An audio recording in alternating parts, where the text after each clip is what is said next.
Hey there everyone, it's Baka here. Welcome to episode number 22 of the Wide World of Geek, where we look at what's new and newsworthy in the world of geek this week. Now I've got only two things that I want to talk about today because they are two big things.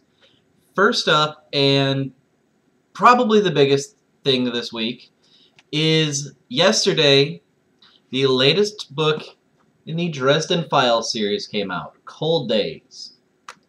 Now this is book 14 of the series, and it follows the life and adventures of Wizard Harry Dresden, a public wizard living in Chicago, as he deals with, your everyday things of trying to find lost things and figure out some common things a PI would do, but also having to deal with supernatural forces. He has to deal with the fairy folk, he has to deal with vampires and werewolves and other nasties of the night. And in the last book, Ghost Story, he was dead, or as close to dead as you can possibly be. He was basically a spirit running around, and he got better. So this next book takes place right after that book. And I have not started reading it yet. I do plan on starting that right after this video. But this takes place with, or this has to do with the ramifications he made in order to do the things he has done in the past. In order to fight the good fight, he's had to make, let's just call it, a deal with the devil. That being Mab, the Queen of Winter. She's a fairy queen, or a Cid. She's not a pleasant customer. She has her own sense of nobility, but she's ruthless, she's bloodthirsty, she is cold, shockingly enough, being the Queen of Winter. So this is going to deal now with him being the Winter Knight and having to do Mab's dirty work, and we're going to see what happens with that. I'm awfully excited for this. I've been waiting almost a year for this book ever since Ghost Story came out, and I flew through that book, so this book should be no exception. I should finish this really quickly and am super excited. I have friends that they got it yesterday and they finished it last night.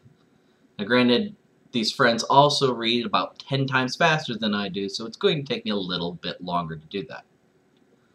Now, the second thing I want to talk about today is something I stumbled upon thanks to a YouTube ad. And this is a channel on YouTube called Stan Lee's World of Heroes.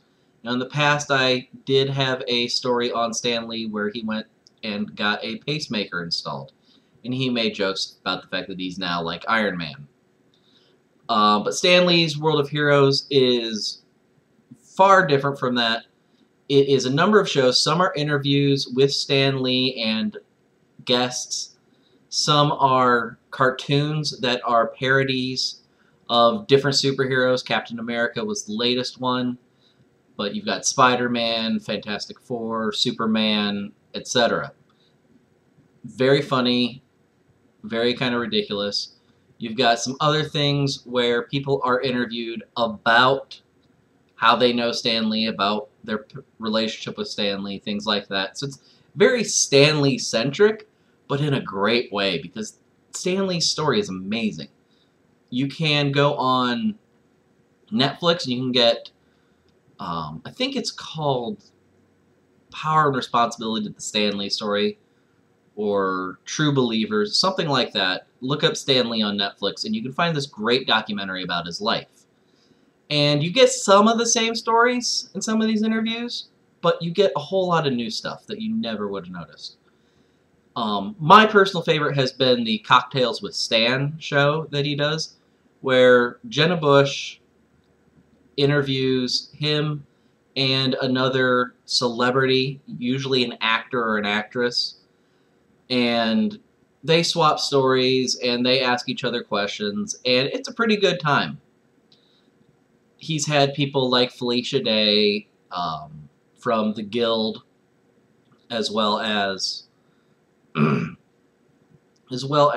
a couple episodes of Dollhouse, and an extended run on the last season of Eureka. They've had Colin Ferguson from Eureka, Allison Hayslip from the Nerdist channel, and Allison Scagliotti from Warehouse 13, and the list goes on and on and on. They've had comic book greats, they've had actors, actresses. They've had a couple people which kind of surprised me because you have no clue what they have to do with them, but it's still a good time. So I'll put a link to Stan Lee's webpage down below. I hope you guys enjoy that. Now, I should be able to do a View review this weekend. I am somehow off of my second job until Monday, so I should have that time. So until then, this is Baka, and I'll see you guys later. Bye.